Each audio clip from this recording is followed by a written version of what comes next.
ಬೆಂಗಳೂರು ಏನು ದರ್ಶನ್ ಅಂಡ್ ಗ್ಯಾಂಗ್ನಿಂದ ರೇಣುಕಾಸ್ವಾಮಿ ಕೊಲೆ ಪ್ರಕರಣ ಏನಿತ್ತು ಅದಕ್ಕೆ ಸಂಬಂಧಪಟ್ಟಂತೆ ಈಗ ಚಾರ್ಜ್ ಶೀಟನ್ನು ಕಾಮಾಕ್ಷಿಪಾಳ್ಯ ಪೊಲೀಸರು ಇನ್ನೇನು 2 ದಿನಗಳಲ್ಲಿ ಸಲ್ಲಿಸಲಿಕ್ಕೆ ತಯಾರನ್ನು ಕೂಡ ಮಾಡಿಕೊಂಡಿದ್ದಾರೆ.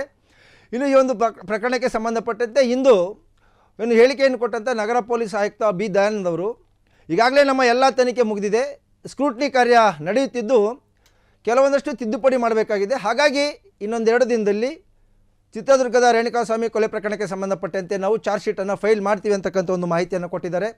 ಸುದೀರ್ಘವಾದ ಸುಮಾರು 4500 ಪುಟಗಳುಳ್ಳಂತಹ ಒಂದು ಚಾರ್ಜ್ ಶೀಟನ್ನು ತನಿಖಾಧಿಕಾರಿಗಳು ತಯಾರು ಮಾಡಿಕೊಂಡಿದ್ದಾರೆ ಅಂತಕ್ಕಂಥ ಮಾಹಿತಿ ಈಗ ಸಿಕ್ಕಿರ್ತಕ್ಕಂಥದ್ದು.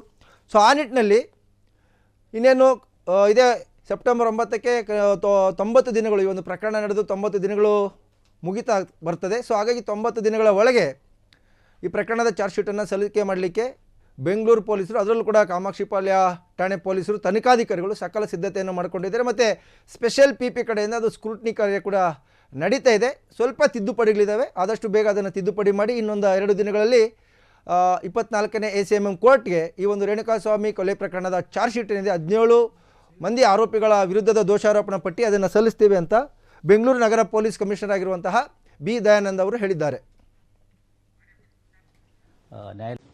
ಇಲ್ಲ, ಅದ್ರ ಬಗ್ಗೆ ಈಗಾಗಲೇ ನಾವು ನ್ಯಾಯಾಲಯಕ್ಕೆ ಅಂದರೆ ಜೈಲು ಅಧಿಕಾರಿಗಳಿಗೆ ಮನವಿಯನ್ನು ಮಾಡಿದ್ದೇವೆ. ಅದು ನ್ಯಾಯಾಲಯದಲ್ಲಿ ಇದೆ. ನ್ಯಾಯಾಲಯದ ಆದೇಶ ಬಂದ ನಂತರ ನಾವು ಮುಂದಿನ ಕ್ರಮವನ್ನು ಕೈಗೊಳ್ತೇವೆ.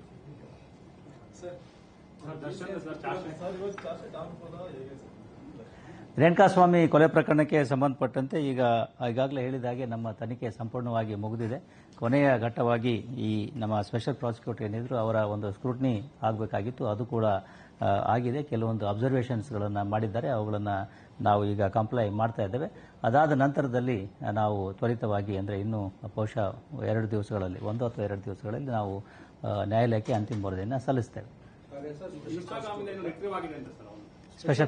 ಸ್ಪೆಷಲ್ ಪಬ್ಲಿಕ್ ಪ್ರಾಸಿಕ್ಯೂಟರ್ ಈ ಪ್ರಕರಣಕ್ಕೆ ಸಂಬಂಧಪಟ್ಟಂತೆ ಅವಶ್ಯವಾಗಿರ್ತಕ್ಕಂಥ ಸಾಕಷ್ಟು ಸಾಕ್ಷಿ ಆಧಾರಗಳು ನಮಗೆ ಸಿಕ್ಕಿದ್ದಾವೆ. ವಿವರಗಳನ್ನು ನಾವು ನ್ಯಾಯಾಲಯಕ್ಕೆ ಕೊಡ್ತೇವೆ. FSLನಿಂದ ಬೆಂಗಳೂರು ಇದು ಏನು ನಮ್ಮ ವಿಧಿವಿಜ್ಞಾನ ಪ್ರಯೋಗಾಲಯ ಏನಿದೆ ಅದರಿಂದ ಎಲ್ಲ ವರದಿಗಳು ಬಂದಿದ್ದಾವೆ. ಜೊತೆಗೆ ಅದಕ್ಕೆ ಬೇಕಾಗಿರ್ತಕ್ಕಂಥ ಪೂರಕ ಪ್ರಶ್ನೆಗಳು ಕೂಡ ಉತ್ತರಗಳು ಬಂದಿದ್ದಾವೆ.